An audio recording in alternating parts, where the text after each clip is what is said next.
Livro de Apocalipse, Apocalipse capítulo 2. Carta à igreja de Tiatira.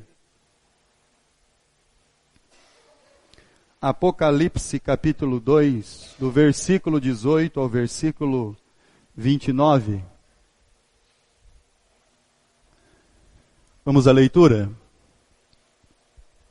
Ao anjo da igreja em Tiatira escreve: Estas coisas diz o Filho de Deus, que tem os olhos como chama de fogo, e os pés semelhantes ao bronze polido.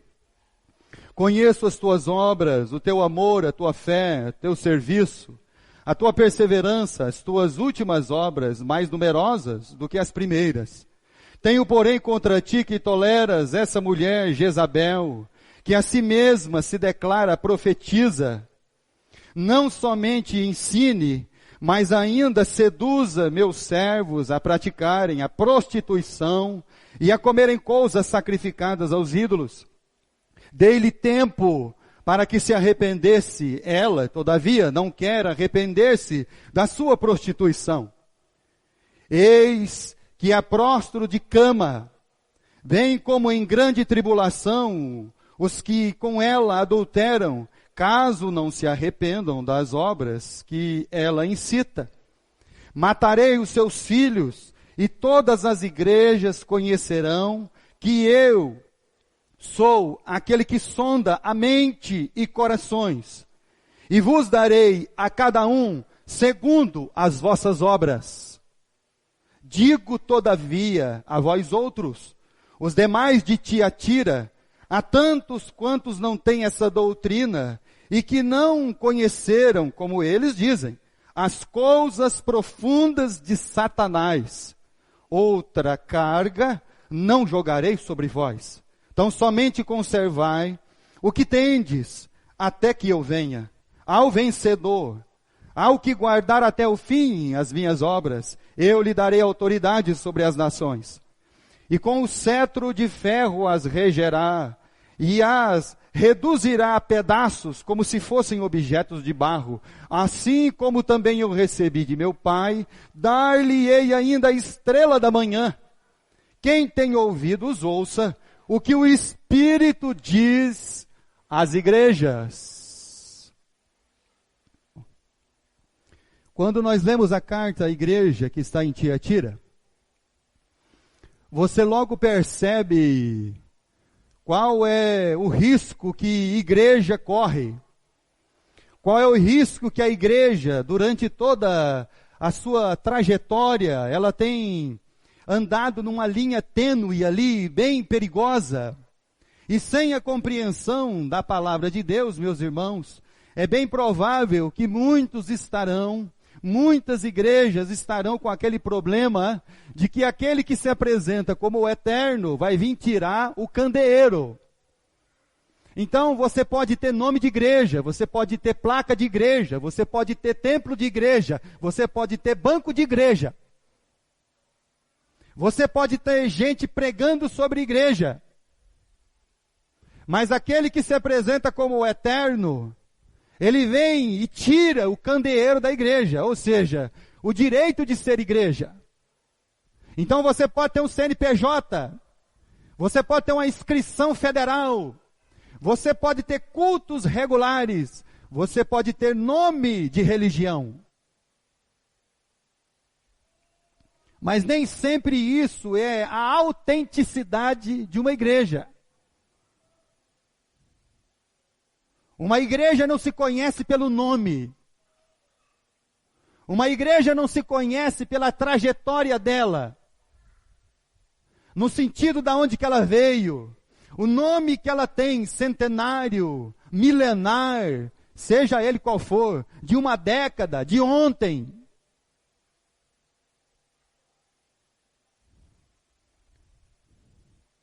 Porque os riscos que uma igreja corre é muito sutil.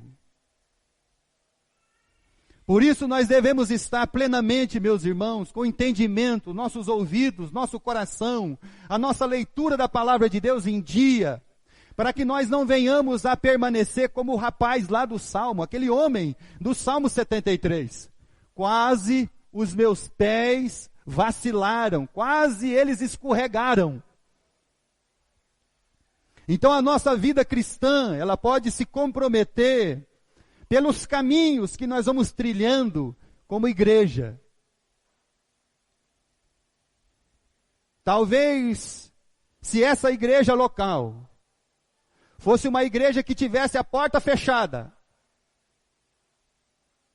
e naquele portão ali, tudo fechado, e tivesse uma porta, 2 seguranças na hora do culto, só ia entrar quem é da religião e tem carteirinha, e aquela carteirinha de chip, pipipi, entra, não passou o pipipi, não entra. E aí os homens, todos vestidos, deixassem o sapato na porta. As mulheres todas cobertas até a cabeça e só os olhinhos de fora. Talvez isso chamaria a atenção do bairro, chamaria a atenção da cidade, e nós teríamos muitos curiosos querendo saber o que estão fazendo ali dentro. Então essa é a religião de aparência. É aquela religião que chama a atenção das pessoas por causa da devoção da carne, a devoção do corpo. Poucas pessoas podem fazer parte, talvez só uma elite, talvez pessoas que são ali trabalhadas por anos e anos e anos e recebem um convite para entrar. Isso é religião de aparência. Mas isso chama a atenção. E talvez nós teríamos pessoas candidatas a entrar dentro, só para saber como é que é. Ou só para vestir a roupa, ou só para tirar o sapato na hora de entrar. Abra sua Bíblia em Colossenses. Carta do apóstolo Paulo aos Colossenses. E aí você vai percebendo como é que a igreja corre um risco sério. Como é que as coisas elas vão tomando uma questão da nossa vida assim perigosa. Colossenses capítulo 2, versículo 21. O apóstolo Paulo ele tratou sobre essa questão da igreja, como essa questão de aparência, de devoção, desse negócio não me toque, não me reles, não pode beber Coca-Cola, não pode beber café, não pode pintar o cabelo, não pode usar brinco, não pode fazer isso, não pode fazer aquilo, não pode fazer aquilo outro. Olha só, versículo 21. Não manusieis isto, não proves aquilo, não toques aquilo outro, segundo os preceitos e doutrinas dos homens? Pois que todas as coisas com uso se destroem, tais coisas com efeito têm aparência de sabedoria, como um culto de si mesmo, falsa humildade, rigor ascético, todavia não tem valor algum contra a sensualidade. Então você pode cobrir os homens, você pode cobrir as mulheres, você pode deixar somente o olhinho de fora, você pode fazer com que o camarada tire o sapato na hora de entrar na igreja, você pode fazer com que as mulheres andem só com o olhinho assim aparecendo. Isso na Bíblia não significa absolutamente nada.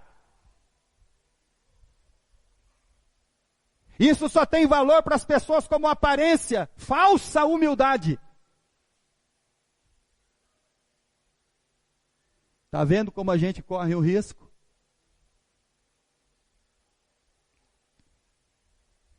E aí a gente pode entrar por outro caminho também. O caminho do sincretismo religioso. É aquela salada de fruta que você põe no liquidificador, pera, banana, maçã e outras coisas e toma um suco. O sincretismo religioso é isso. É uma mistura de coisas. Então a igreja ela pode tomar esse caminho, dessa mistura, dessa questão. Uma crença, meus irmãos, que não traz mesmo a questão de Cristo e nem a sua cruz. Uma crença que traz mais ocupação de tempo do que outra coisa. Curso não sei do que lá, curso não sei do que, curso de finanças, curso de hombridade, curso de homem ao máximo, curso de mulher ao máximo. Isso é CRAS. Isso é terapia de ocupação. Qualquer terapeuta fala isso para você. Ocupa seu tempo, lê livro, vai caminhar, entra na academia. Isso é terapia ocupacional. E quando você fala isso para as pessoas, eles ficam ofendidos.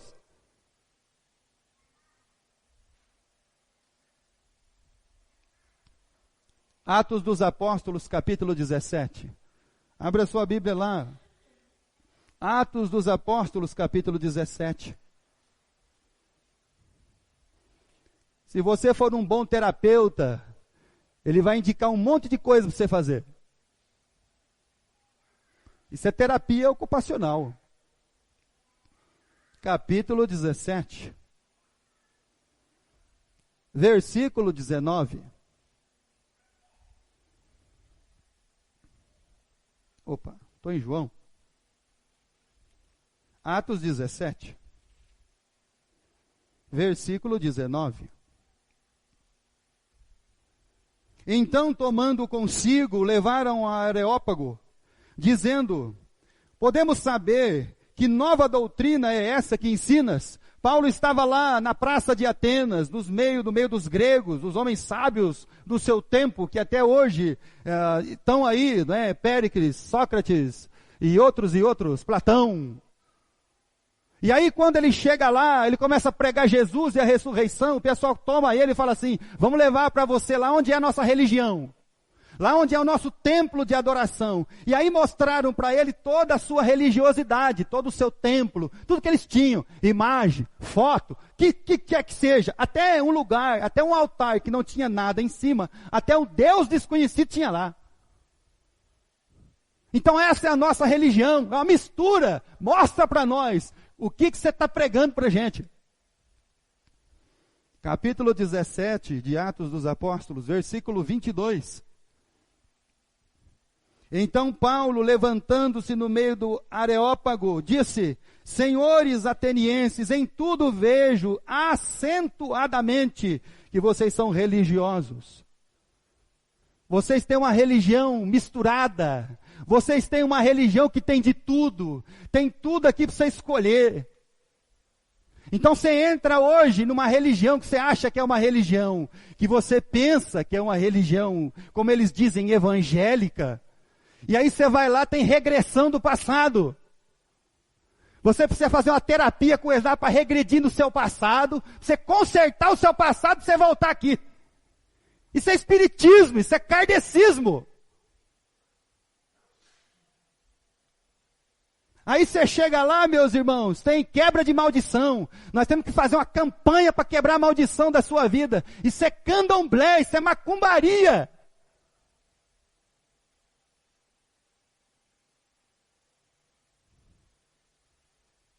Aí chega lá, troca o seu nome, porque o seu nome eu já peguei a tradução dele aqui. O seu nome é muito ruim, o seu nome é amaldiçoado. Você tem que trocar o seu nome. Isso é as igrejas que as pessoas estão frequentando.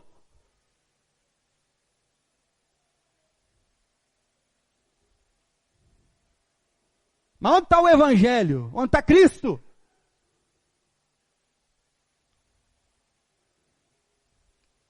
Por isso que a igreja de Tiatira estava com problema. Apocalipse capítulo 2.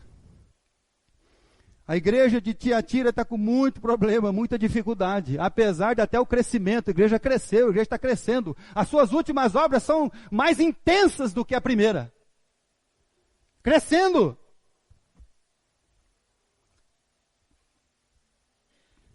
Versículo 18, ao anjo da igreja em Tiatira escreve: essas coisas diz o Filho de Deus, que tem olhos como chama de fogo, e os pés semelhante ao bronze polido. Então quem é que está falando com essa igreja? O Eterno, Cristo, o ressurreto, aquele que vive.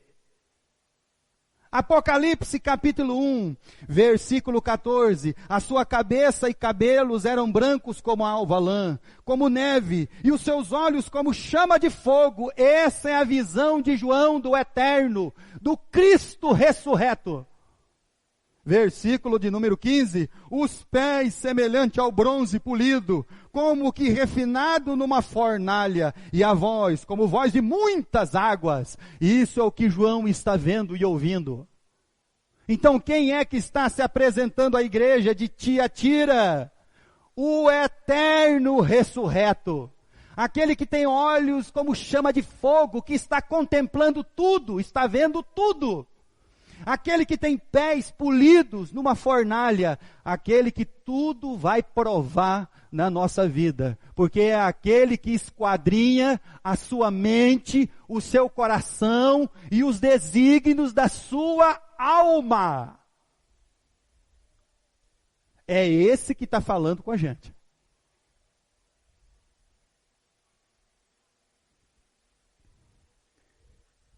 É aquele que está vendo tudo que a gente faz. É aquele que está vendo você quando você acha que ninguém está te vendo. É aquele que está te ouvindo quando você pensa que não tem ninguém que possa ouvir e que possa repercutir isso que eu estou falando. É aquele que diz no livro de Hebreus, no capítulo 4, versículo 13, que todas as coisas estão nuas e patentes diante daquele que teremos que prestar contas. Então esse que tem olhos como chama de fogo, ele está nos vendo. Ele está nos vendo quando a gente fica sozinho. Aí a gente acha que a gente está sozinho. Não. Estamos enganados.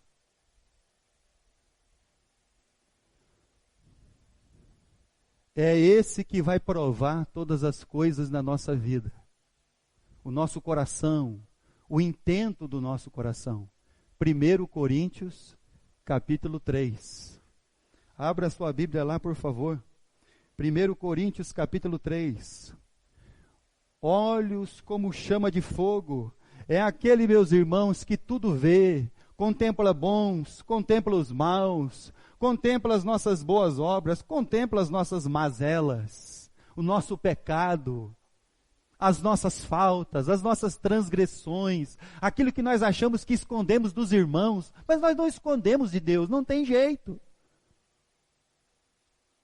Aquilo que nós tentamos fazer em oculto para que ninguém veja, aí você fica lá tentando esconder, mas Deus está vendo. Não se esqueça disso. 1 Coríntios capítulo 3, versículo 13, Paulo diz assim: manifesta se tornará a obra de cada um, pois o dia a demonstrará, porque está sendo revelada pelo fogo, qual seja a obra de cada um, próprio fogo o provará. Vai chegar um dia que Deus colocará todas as nossas intenções, sejam boas ou sejam más, vão ser provadas pelo fogo. Esse é o eterno que está falando conosco.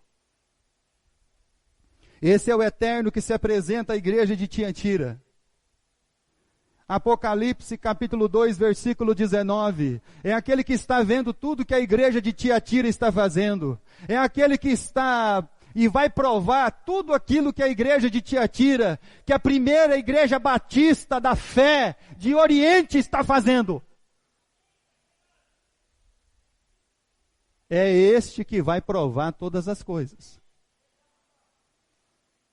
Capítulo 2 do livro de Apocalipse, versículo 19. Conheço as tuas obras, o teu amor, a tua fé, o teu serviço, a tua perseverança, e as tuas últimas obras são mais numerosas do que as primeiras. Deus está vendo tudo. E aí quando você fica nesse versículo, dá uma impressão que essa igreja é maravilhosa. Essa igreja arrumou um método de crescimento. Ela arrumou aquele método pirâmide. Sabe qual que é o método pirâmide de igreja crescer agora? É assim, ó. Eu vou tornar você líder. Eu vou fazer você líder lá na sua casa. Aí você tem que arrumar mais 5. Aí você vai ter que agora doutrinar mais 5 para arrumar mais 5. Isso é pirâmide. Isso não é evangelho, isso é pirâmide.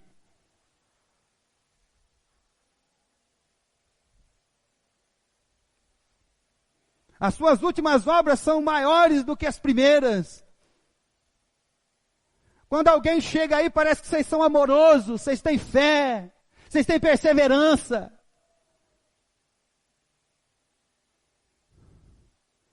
Mas nem sempre é assim.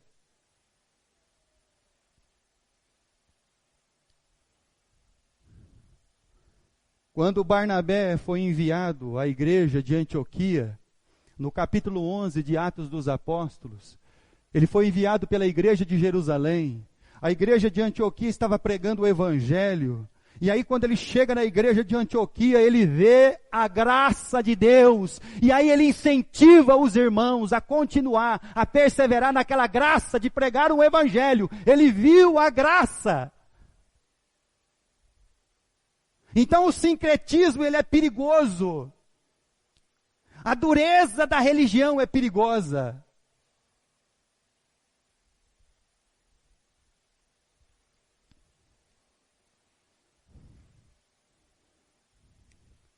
Mas aquele que tem olhos como chama de fogo e pés como bronze polido, está contemplando todas as coisas.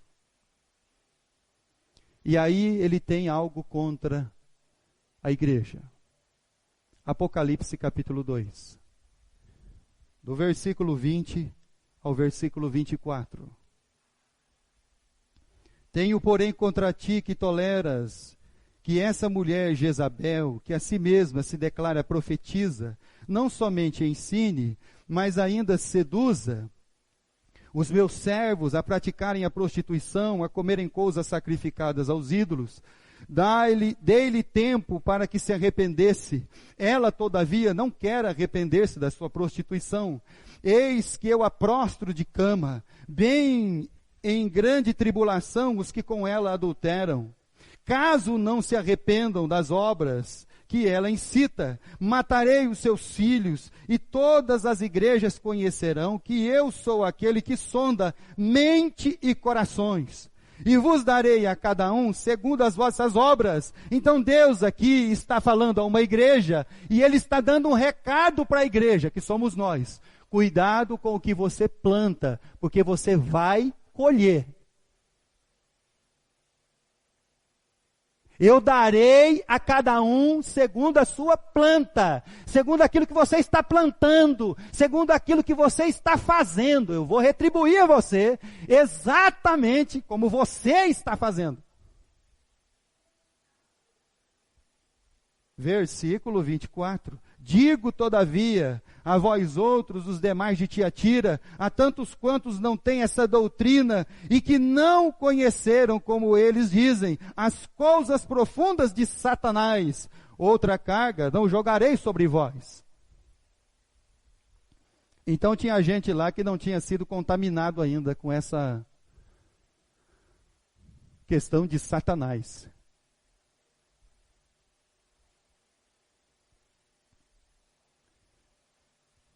É claro que o Eterno não está dizendo que a Jezabel, filha de Etibal, está na igreja de Tiatira. Porque a Jezabel, filha de Etibal, dos Sidônios, que casou-se com Acabe, o rei do norte, ela morreu. Ela foi jogada de cima do palácio. As carruagens de Jeú passaram por cima dela. Os cães lamberam o seu sangue.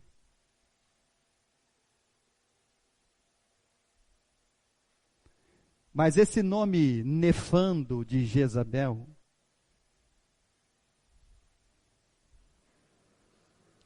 é colocado aqui para dizer que é uma pessoa que influencia outras ao mal. A prostituição contra Deus. A prostituição contra a obediência à palavra de Deus. Essa que profetiza. Tem gente que adora andar atrás de profetiza.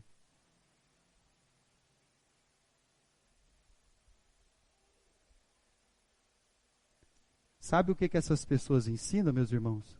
Coisas de Satanás, diz a Bíblia.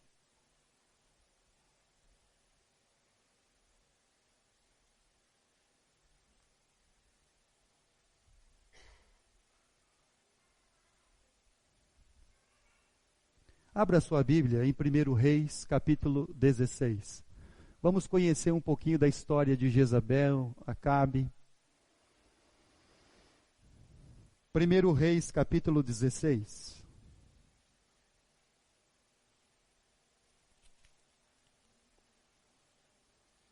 Versículo 31.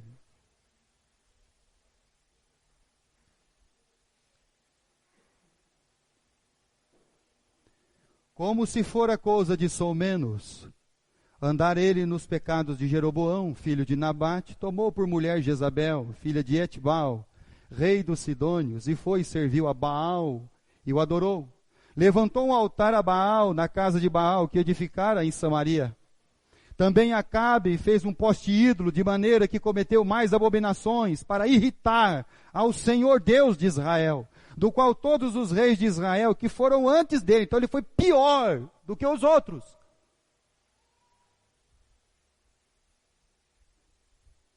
Em seus dias, não, vamos ler só até o versículo 33, porque ele vai falar de um homem aqui que chama Iel. Quando Jericó caiu, só para você ter uma ideia, foi colocado uma maldição sobre Jericó, os muros de Jericó. Quem colocasse a primeira pedra para levantar aquele muro, morreria o primeiro filho. E quando terminasse, morreria o último. Esse homem fez isso. Morreu o primeiro, ele acabou o muro, morreu o último. Está vendo como uma pessoa pode ser obstinada, meus irmãos, ao mal? Uma pessoa pode destruir a família dele na obstinação do mal.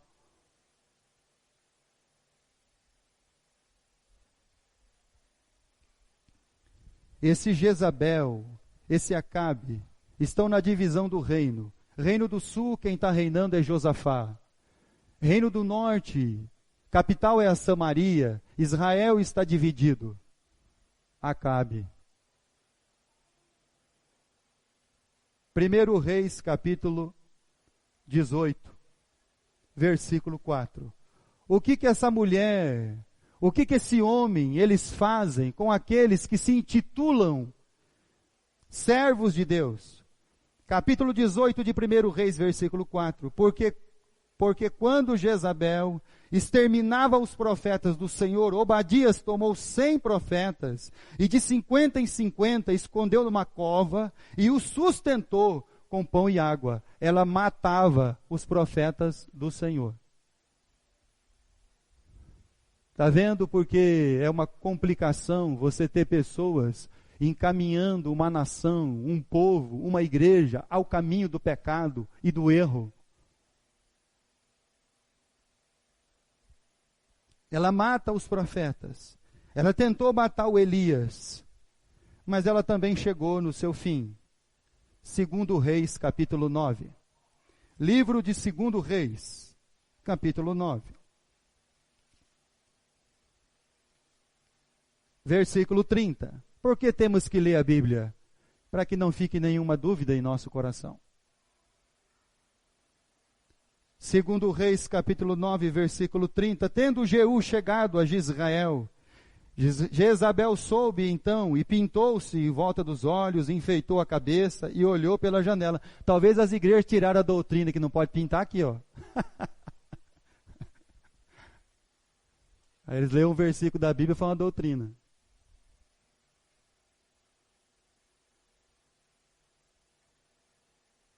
Então nós vamos tirar o concurso de beleza de Esther. Versículo 31. Ao entrar Jeú pelo portão do palácio, disse ela, teve paz em Ri e matou o seu senhor. Levantou ele o rosto para a janela e disse, quem é comigo? Quem? E 2 dos 3 eunucos olharam para ele. Então ele disse ele, lançai-a daí. Abaixo, lançaram-na abaixo e foram salpicados com sangue na parede os cavalos, e Jeú a atropelou.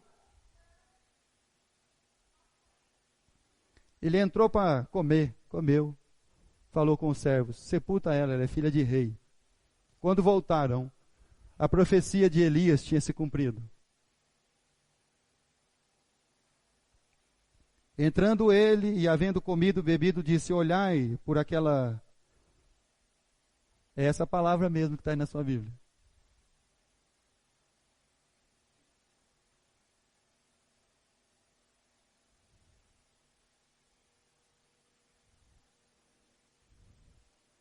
Sepultai-a porque é filha de rei.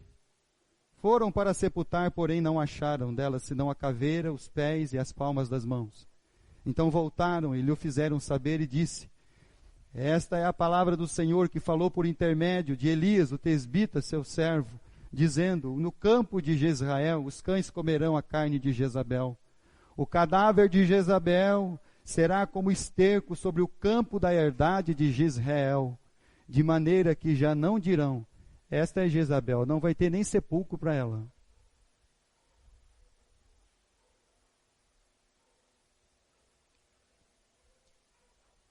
Apocalipse, capítulo 2.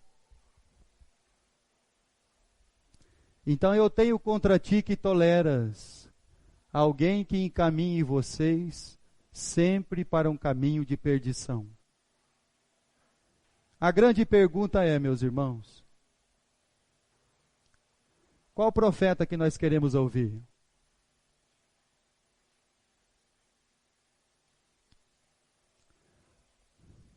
Acabe tinha um profeta preso. Micaías era o nome dele.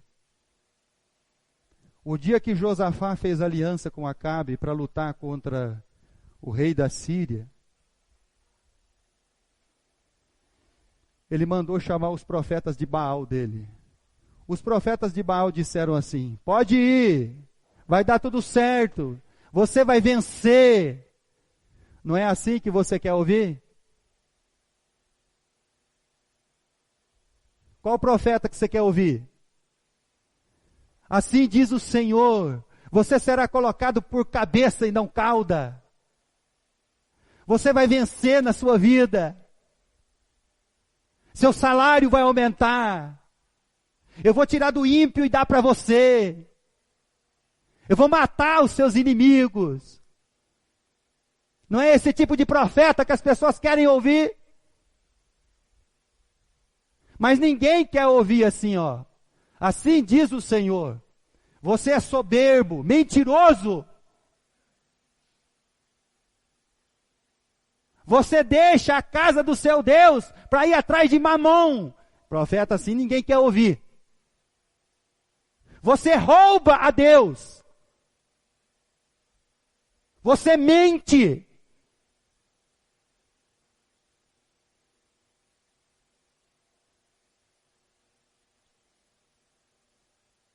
Porque você tem que pagar as dívidas que você faz. Profeta assim a gente não quer ouvir, porque no próximo culto a gente não vai voltar lá.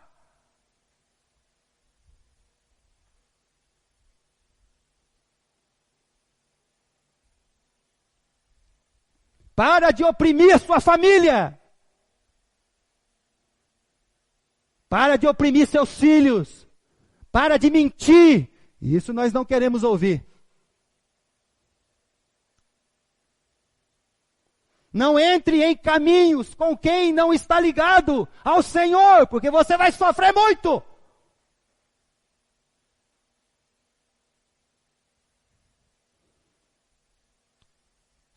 Não troque a casa de Deus para abrir aquela cerveja que desce redondo para você pagar suas dívidas.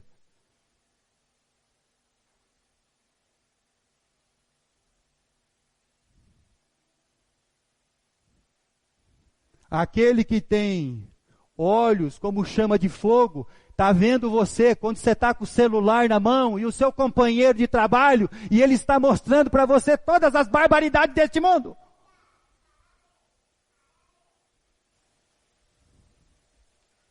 Isso você não quer ouvir.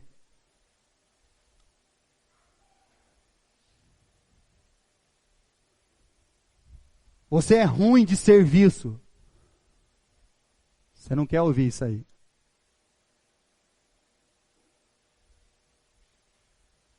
Mas eu tenho que pagar a prestação do carro, pastor. É mesmo? E o que Deus tem a ver com isso? Com a sua mentira. Isso a gente não quer ouvir, é lógico. A gente quer ouvir que a nossa vitória tem sabor de mel.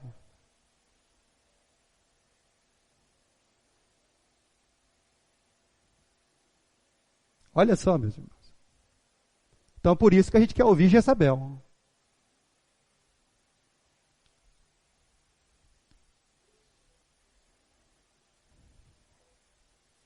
Abra sua Bíblia, por favor, em 1 Reis, capítulo 22.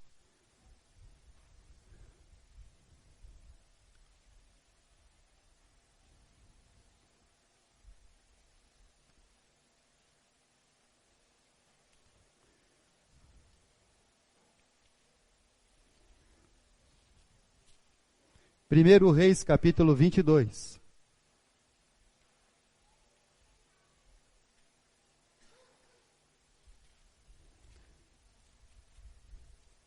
Tem que parar de mentir, negócio de dinheiro.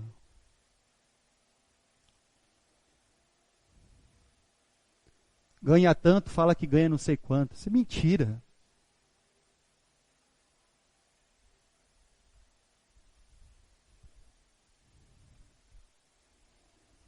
Capítulo 22.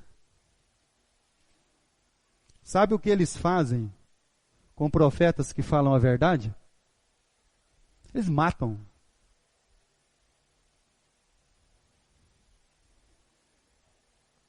Capítulo 22. Versículo 26. Então disse o rei de Israel: tomai a Micaías, devolvei-o a Amon, governador da cidade, e a Joás, filho do rei. E direis: assim diz o rei, metei este homem na casa. Aonde? Na prisão, põe ele na prisão. Sabe por quê? Porque ele fala a verdade. A gente não gosta de ninguém que fala a verdade pra gente. A gente range os dentes. Como fizeram com Estevão. A gente não gosta. Prenda esse camarada. E faz mais. Angustia-o com escassez de pão e de água, até que eu volte em paz. Mas o Micaías já falou para ele: você vai morrer. Você não vai voltar, você vai morrer. Disse Micaías: se voltares em paz, não falou o Senhor na verdade por mim. Disse mais: ouvi isto, vós todos os povos. Então quem a gente quer ouvir, meus irmãos? É claro que é Jezabel, a profetisa. A mulher que só fala de vitória, bênção. Aqueles que só prometem tudo de bom para você.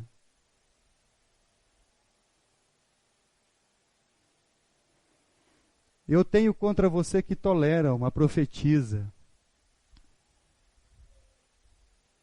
Aí eu quero perguntar uma coisa para você. Quando você se meteu na sua vida com esse negócio de profeta, como é que ficou a sua vida?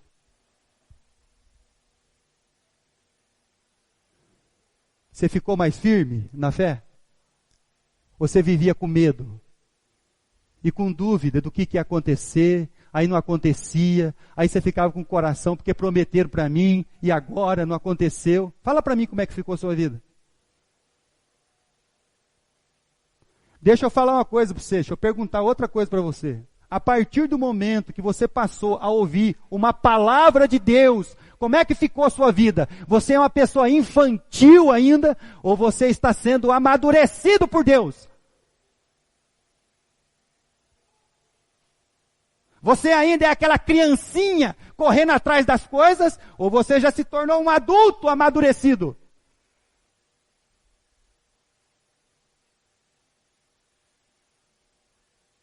A partir do momento que você passou a ouvir uma verdade do Evangelho, como é que ficou a sua vida?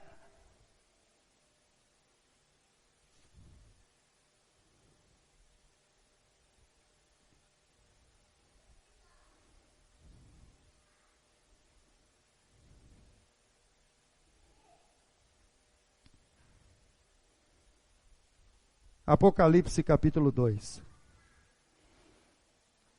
Quem é que está falando essas coisas? Vou pôr ela de cama. Vou matar os seus seguidores. Quem é que está falando isso?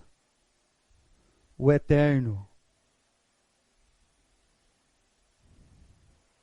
E aquele que tem ouvido, ouça com bastante atenção.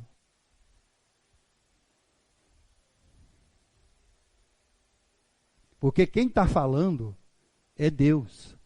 Versículo 18 do capítulo 2.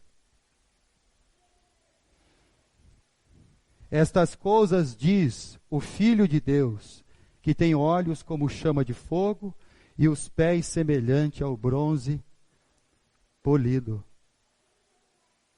No versículo 24 ele diz assim, olha, eu quero que você se arrependa desses caminhos que você tem andado. Eu quero que você pare de ouvir essas profetisas Jezabel, esses profetas mentirosos. Eu quero que você se arrependa.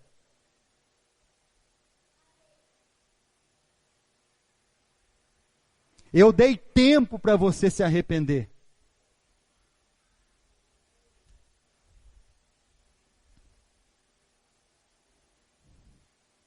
Tem um chamado de arrependimento, meus irmãos.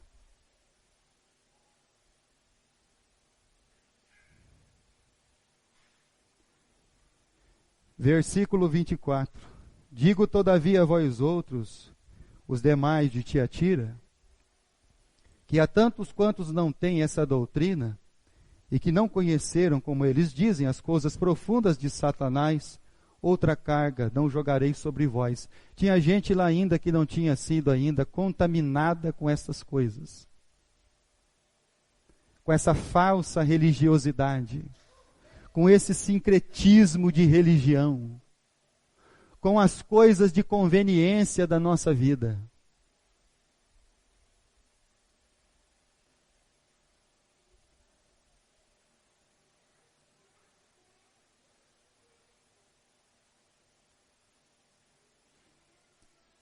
Versículo 25. Então somente conservar o que tendes até que eu venha. Então tinha gente lá que estava presa na palavra de Deus. Firmado, agarrado na palavra de Deus ali. Eu não ouço outra voz a não ser a de Deus. Eu não ouço um outro espírito que não seja o Espírito Santo. Eu não ouço outra palavra que não seja a palavra de Deus.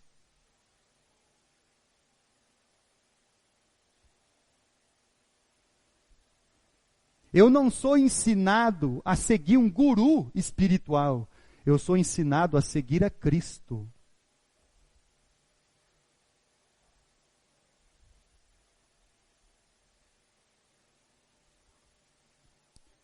Segundo Timóteo, capítulo 3.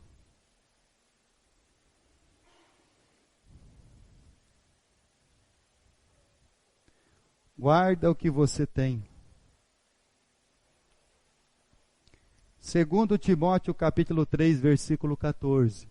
O apóstolo Paulo dá uma recomendação ao seu filho na fé.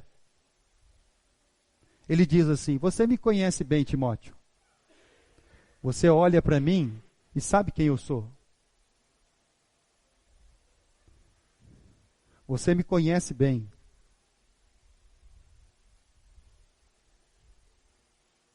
Então ele diz assim, tu, porém, permanece naquilo que aprendeste, e de quem foste inteirado, sabendo de quem o aprendeste. Muito bem.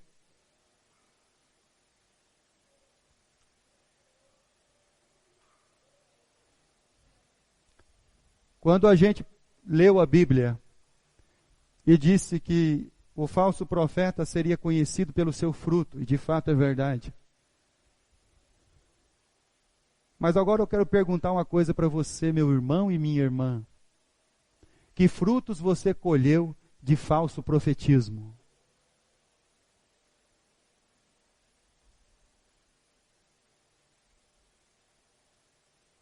Que fruto você colheu de mentiras que disseram para você?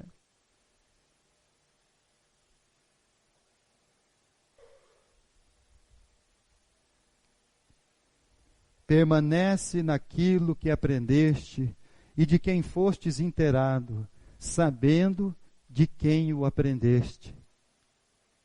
Então, quem é que está ensinando você? É algum aventureiro, meu irmão e minha irmã? É alguém que está aqui apenas pelo benefício? É alguém que quando você chega na igreja, ele chega depois? E sai antes de terminar? É alguém que está interessado em alguma coisa do seu bolso?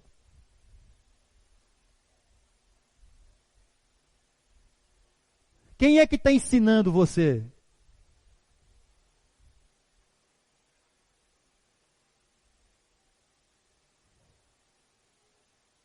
É alguém que olha você como um benefício? Um cartãozinho do SUS?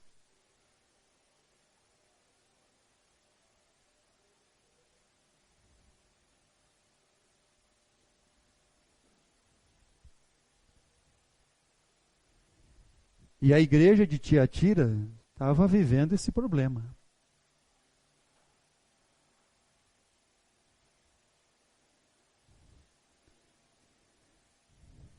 Versículo de Apocalipse, capítulo 2.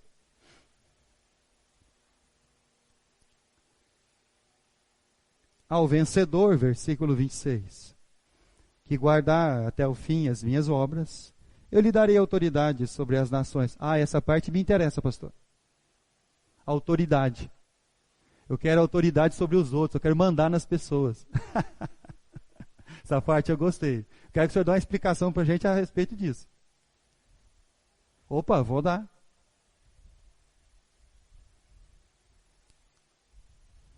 Quando os discípulos estavam brigando entre si, depois da ceia, para saber quem ia mandar em todo mundo, Jesus olhou para eles e disse assim, isso não faz parte de você. Se você achou que você ia entrar no reino de Deus para mandar nas outras pessoas, para ter um poder sobre elas, você está enganado.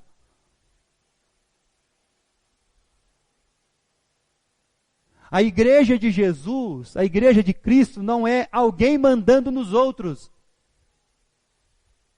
A igreja de Jesus é o corpo de Jesus Cristo, bem ajuntado por ligaduras e juntas, e todas as peças juntos, todos os órgãos, todas as partes.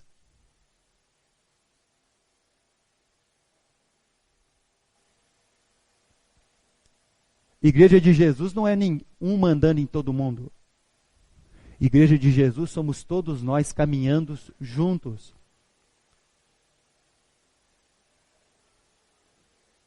Para servir aquele que detém tudo. Que tudo é feito por Ele, para Ele e nele.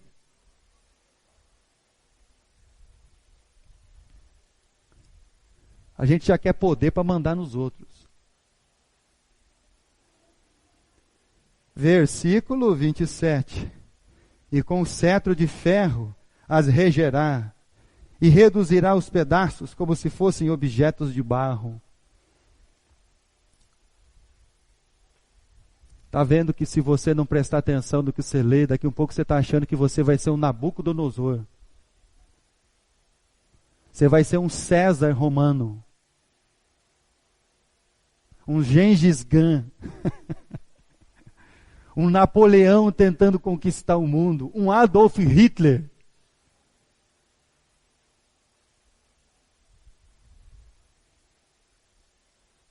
É que quando você for crescendo, minha irmã e meu irmão, quando os seus filhos crescem,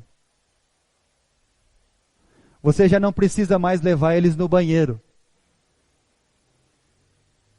Quando os seus filhos crescem, você já não precisa mais levar eles na escola. Quando os seus filhos crescem, Você já não tem que ficar falando para eles aqui, come aí, tem que comer. Não.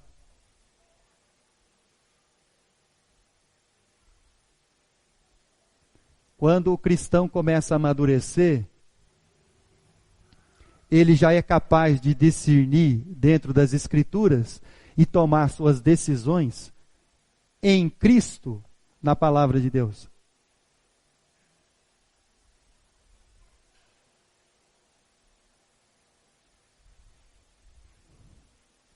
Assim como também, versículo 28, recebi de meu Pai, dar-lhe-ei a estrela da manhã.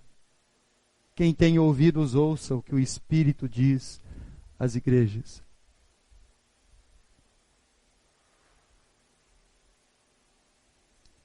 Como é que a gente vai interpretar isso?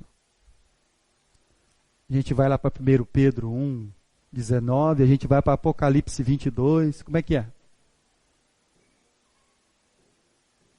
Ou nós vamos prestar atenção nas Escrituras e compreender que Jesus está dizendo para nós que agora, amadurecidos, nós temos o privilégio direto de falar com o Pai Celestial. A estrela da manhã. Agora nós temos, meus irmãos, o véu foi rasgado. Você pode pedir até para o pastor orar junto com você a respeito de um problema que você tenha. Mas não é o pastor que tem uma linha de telefone especial para falar com Deus. O pastor pode orar junto com você nos seus problemas e nas suas dificuldades. Mas agora você tem um acesso livre para falar com o Pai Celestial.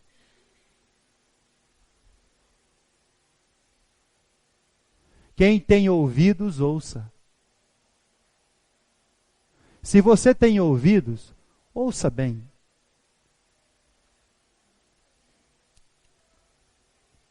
Para de ficar ouvindo profetiza, profeta.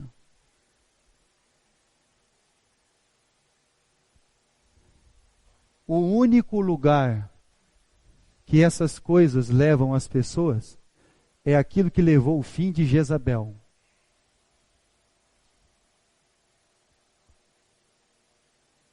Nem sepultura ela não teve.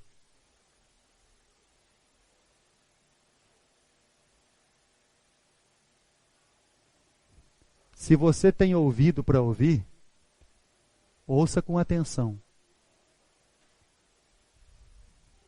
Se você ficou triste com o profeta, fica tranquilo. Você não é a primeira pessoa e não será a última.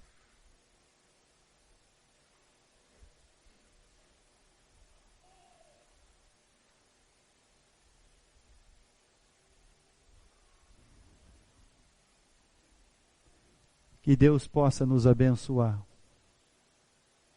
Abrir as avenidas dos nossos ouvidos.